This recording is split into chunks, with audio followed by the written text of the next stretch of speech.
Bismillah, alhamdulillah, wassalatu wassalamu ala rasulillah Sayyidina wa maulana Muhammadin ibn Abdillah wa ala alihi wa sahbihi wa man tabi'ah wa mawalah. Para muhibbin di mana saja berada, kembali saya akan menjelaskan yaitu tentang keberkahan Al-Qur'anul Karim, hikmah Al-Qur'anul Karim atau rahmat Al-Qur'anul Karim, mukjizat daripada Al-Qur'anul Karim. Rasulullah sallallahu alaihi wasallam beramanat kepada keluarganya, kepada umatnya, kalian jangan lupa satu hari satu malam di rumah itu minimal satu kali baca saja Al-Qur'anul Karim.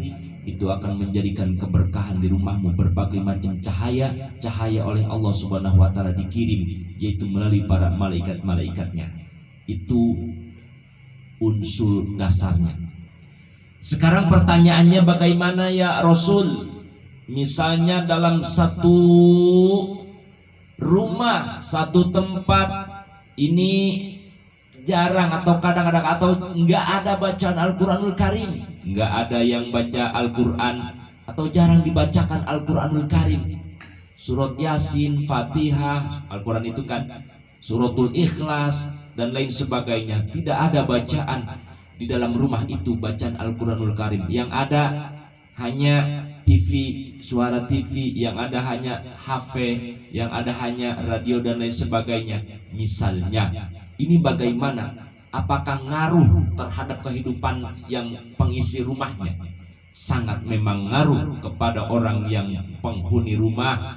Kata Rasulullah Shallallahu Alaihi Wasallam, di mana satu tempat rumah tidak dibacakan Al-Qur'anul Karim, tidak zikir kepada Allah Subhanahu Wa Ta'ala, maka ini jangan coba-coba rumah akan dihuni oleh dua penduduk, penduduk dohir dan penduduk batin.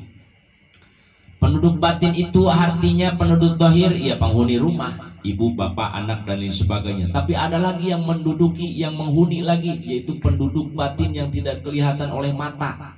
Siapa dia? Itu adalah musuh Allah, musuh Rasulullah, yang dinamakan bala tentaranya setan. Syaitanir rajim suka senang ketika satu rumah tidak ada bacaan Al-Qur'anul Karim. Ada Al-Qur'an mah, ada di lemari, itu ada sejadah dan lain sebagainya, tetapi tidak dibaca oleh penghuninya, tidak dihayati, tidak dinikmati Al-Qur'an. Maka ini akan sangat senang setan menghuni itu rumah. Dia akan dijadikan rumah itu dua penduduk, dua penghuni, na'udzubillah min dzalik. Maka ketika sudah diduduki penghuni batin, penghuni ruh atau yang tidak kasat mata, kita akan dikuasai, kita akan terasa gersang, kita akan serat rizki dan lain sebagainya. Ini akan menjadikan seret rizki, mas. Jadi Al-Quran itu, kenapa Rasulullah SAW harus dibaca setiap saat? Inilah keberkahan Al-Quran, mukjizatnya Al-Quran akan menjadikan arus kepada kehidupan kita. Kita keluar sebagai kepala rumah tangga, insya Allah keberkahan hidup. Di mana saja kita mencari nafkah, mencari rezeki, ada akan keberkahan. Maksud keberkahan begini, berkahan itu kita menghasilkan penghasilan cukup, tapi ada kata berkah. Berkah itu artinya kesana kemari cukup untuk ini, cukup untuk sana, cukup. Itu namanya berkah. Tetapi walaupun misalnya penghasilan kita lebih dari 10 juta atau bahkan lebih 15, tapi di ujung-ujungnya bertengkar, terus nggak ada kenikmatan di rumah, makan tidak enak di rumah dan lain sebagainya, pengennya jajan di luar, itu namanya kurang berkah. Awas, ini introspeksi diri, ada apa di rumah kita. Sebab Rasulullah mencontohkan, baiti jannati, rumahku adalah surgaku. Surga itu adalah rumahku. Artinya ketika kita membangun rumah tangga, ada bacaan Al-Quran, ada zikir, ada sholat dan lain sebagainya, ada saling pengertian antara suami dan istri, insya Allah akan menjadikan surga itu rumah. Penghuninya siapa? Malaikat rahmat, setiap malam turun, setiap malam memberikan ampunan, memintakan ampunan, membaca tasbih untuk penghuni dan sebagainya. Itulah Al-Qur'anul Karim. Kenapa? Al-Qur'anul Karim itu adalah imam kita, harus kita ikutin walaupun kita tidak mengerti makna tidak faham maknanya. Ini mukjizatnya Al-Quran, hebatnya begitu.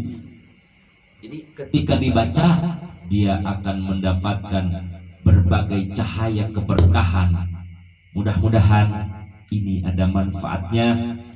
Yuk, Al-Quran yang kita beli, Al-Quran yang kita taruh di lemari dan lain sebagainya, ambil air wudhu, baca. Sepengetahuan kita di mana, bisanya suratul Fatihah, baca suratul Fatihah. Bisanya suratul Ikhlas, baca suratul Ikhlas. Apa saja dari Al-Quran baca. Insya Allah ketika kita terus menerus ada bacaan, kita hidup akan merasa tenang, berkah, anak kita jadi soleh soleha. Mudah-mudahan ada manfaatnya. Hadanallahu wa iyyakum ajma'in. Wassalamualaikum warahmatullahi wabarakatuh. Waalaikumsalam warahmatullahi wabarakatuh.